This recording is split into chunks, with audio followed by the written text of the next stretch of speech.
Welcome back, guys. Hope you're doing very well. So, a new FTX filing dropped the 27th of December in the middle of the night. What FTX claims is a fair and reasonable offer to pay the customers that it owes money to. None of this is approved, and customers can still petition the courts to not approve it. And there's some details that I think some of the reports, some of the other YouTubers kind of missed out on. So on face value, these numbers, well, they look like customers are just going to get absolutely, well, totally taken advantage of. But on the other hand, the FTX lawyers, the bankruptcy lawyers, basically, they can just easily drag this whole thing out for a year, 2 years, 3 years, up until FTX itself runs out of money, runs out of crypto, runs out of everything. But let's look at the details of the argument that FTX is using. And a key point in all of this is that FTX creditors that are owed money, well, they can fight this. They can still fight it. Would that be a good move?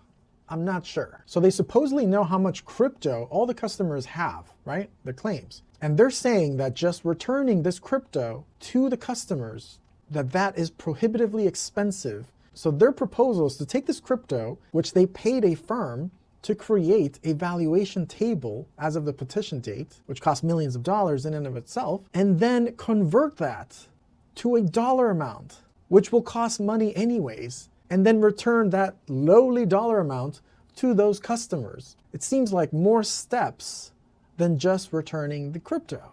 I don't know.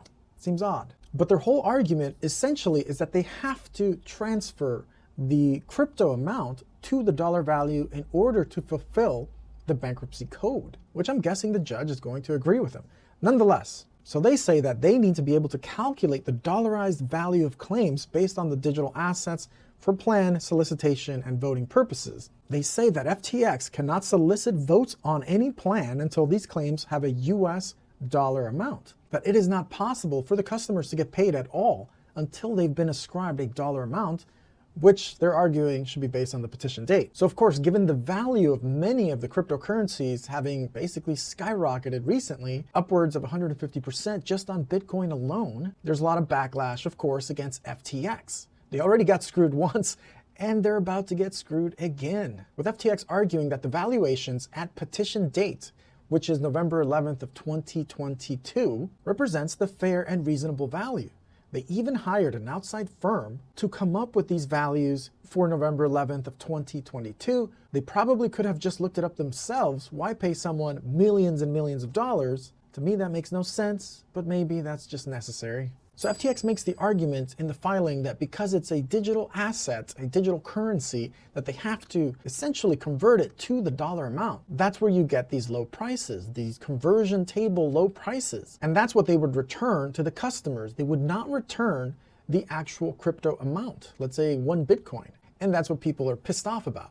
Link provided below to the court filing, which includes the conversion table up to 500 digital assets, cryptocurrencies, etc., with parties to the bankruptcy case having until January the 11th to file objections, and a hearing scheduled for January the 25th. So all of this is pending the approval of the courts. So it'll be interesting to see what happens, but in the end, I suspect that the vultures, the sharks, they're going to come out winning. I'm sure all the firms handling the case right now got really generous Christmas bonuses this year. I'll take a look at some of those numbers and estimates also at the end. All right, so they present their case here, essentially saying they outsourced the whole valuation process to Mr. Liu and Dr. Howell to analyze, determine the value of each digital asset on which claims are based. As of the petition date, they write as required by Section 502B. And almost right after, they say that the court has broad discretion in exercising its estimation authority pursuant to Section 502C of the Bankruptcy Code, and that them establishing a digital asset conversion table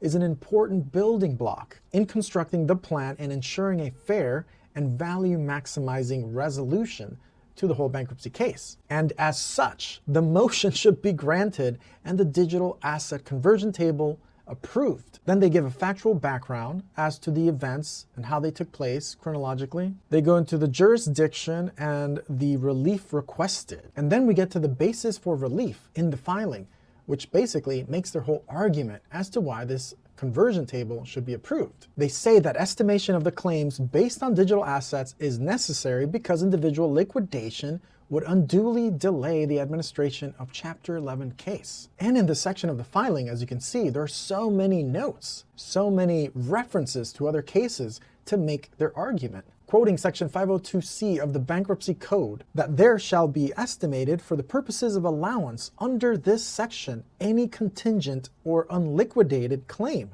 the fixing of which, as the case may be, would unduly delay the administration of the case itself. And of course, because all of the cryptocurrencies were locked into FTX exchange during the crash, while they became unliquidated assets, therefore this section would apply. They have a lot of court citations here.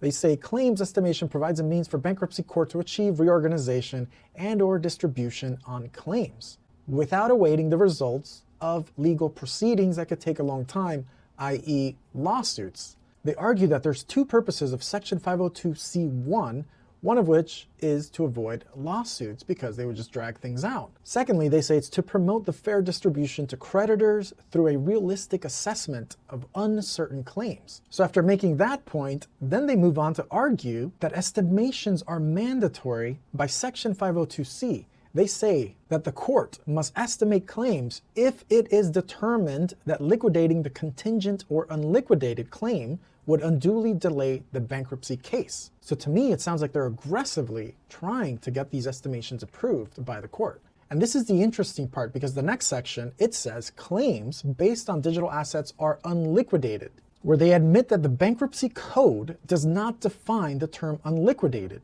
for the purpose of Section 502C, that the courts have defined an unliquidated claim as a claim in the amount which has not yet been determined. Hence, this whole thing is kind of a show, with citations provided for that legal argument. They cite a bunch of cases, probably to anticipate people arguing against the conversion table, against converting the assets to the petition amount value. The next paragraph gets interesting. They say that the claims based on digital assets are unliquidated, that digital assets include any digital representation of value or units that are issued or transferable on a distributed ledger or blockchain tech, just crypto, stablecoin, etc. That claims amount of digital assets are based on the value of the underlying asset and do not have a separate determined value in dollar amounts. That customers were only required to provide units or quantity of each digital asset on their claim, that customers were not required to provide a US dollar amount. Was that done on purpose? Who knows?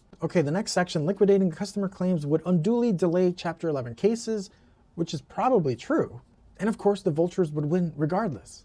Are there any good guys that win in this whole case? I don't know. Where they forcefully say here that liquidation of each of the millions of claims in respect to digital assets would be prohibitively costly and time-consuming. Therefore, that their plan expressly requires that the claim based on digital assets be valued by the conversion table that they present to the court. And in one of the court filings that was provided the exact same day, there were like 20 court filings yesterday, they actually paid a claim millions and millions of dollars. Was that in full? Was it not? I don't know. Why was it not using a conversion table? Who knows? But it says claim, does not say services rendered. So, kind of strange. But that claim payment provides no details. So again, they continue to forcefully argue that it is simply not realistic that the debtors at FTX would be able to liquidate every one of the millions of claims based on digital assets on a timely basis that would not cause undue delay. And again, they say that it would be impossible for FTX to launch solicitation on any Chapter 11 plan without understanding the dollar value for voting purposes. Repeating again, the valuation of such claims based on digital assets conversion table is appropriate. And I gotta say, the next section is what makes this whole thing very interesting. It says that the court should approve the digital assets conversion table, yet it says it needs not to. The first line of the section, it says there is no requirement that a particular kind of procedure be employed in estimating the value of a claim, where they cite a case saying that Congress intended estimation to be undertaken initially by bankruptcy judges using whatever method is best suited to the contingencies at issue. So essentially, they know that the bankruptcy judge does not need to accept this conversion table at all, which I think is probably why they're using such aggressive language sometimes. They continue forcefully, despite the lack of express direction on the matter. We are persuaded that Congress intended the procedure to be undertaken initially by the bankruptcy judges using whatever method is best suited to the particular contingencies at hand, i.e. this conversion table. Accordingly, this court has broad discretion to choose whatever method it deems best suited to the particular circumstances to estimate the valuation of claims based on digital assets. It continues that there is no particular method to be employed in an estimation of claim, that the estimation decisions should therefore fall at the discretion of the judges themselves, citing other cases that estimation requires only sufficient evidence on which to base a reasonable estimation of a claim, essentially that the judges should basically consider all the circumstances involved at issue. And they say that there are no other limitation on the court's authority to evaluate the claims save for the general principles essentially in the bankruptcy code itself. They say that courts recognize that they're dealing with uncertainties and are attempting to make predictions which are themselves based upon predictions and assumptions. Thus, courts consider all factors and circumstances surrounding the claims, but do not seek estimates of claims with mathematical precision. They need to draw a line in the sand at some point, at some date. They provide another forceful line saying that the court will not seek to analyze the estimations before it for mathematical precisions, nor will it attempt to reach its own exact number. To me, it sounds a little rude. So all that basically means unliquidated claims need to be dollarized to some amount. They argue that they can't return the crypto. But they acknowledge that it's up to the judges in bankruptcy court to make that decision as to what the proper estimated value is. The next section basically is all for arguing for the bankruptcy code, section 502B, that they say requires the claims be valued as of the petition date and shall determine the amount of such claim in a lawful currency of the United States as of the date of the filing of the petition, arguing that 502B is an unambiguous design to freeze the value of a claim, that line in the sand that basically is needed for the logistics of, well, valuation. They provide an example that determining the value of digital assets can be analogous to basically determining the value of foreign currency in US dollars. The courts have previously applied the currency exchange rate as of the application petition date, therefore the conversion table should be approved in their point of view, where they cite a case making the argument that this prevents the value of a claim from fluctuating by freezing the claim as of the petition date and converting it to US dollars, that the value of the claim will not change even if the currency rises and falls in relation to the dollar, just as what has been happening with cryptocurrency. And here's another section where they make the argument that giving customers lower prices than market values, even as of the petition date, is appropriate. Where FTX says that Dr. Howell in his report said that certain of the digital assets would likely have been sold at average prices below the market value at that time. Therefore, they priced that in, i.e. they're going to give even less of a value than the petition date. They say it only applies to 71 of the digital assets held by FTX and claimed by customers. And that Dr. Howell concluded that FTT and FTX equity claims have zero fundamental value.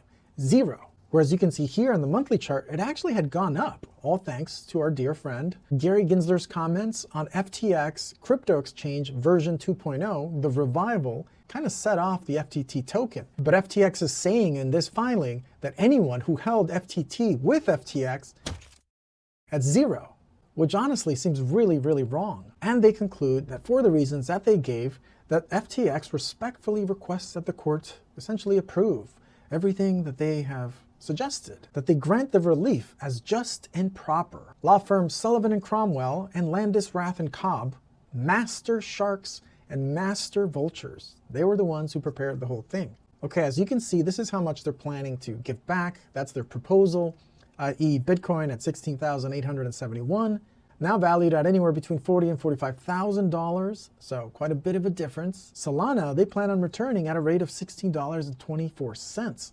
Today, it's valued at 106. Ouch, a staggering difference. And today, Ethereum is valued at 2,358, but they plan on returning 1,258. But remember, the world's largest asset manager, BlackRock, has those ETFs coming up.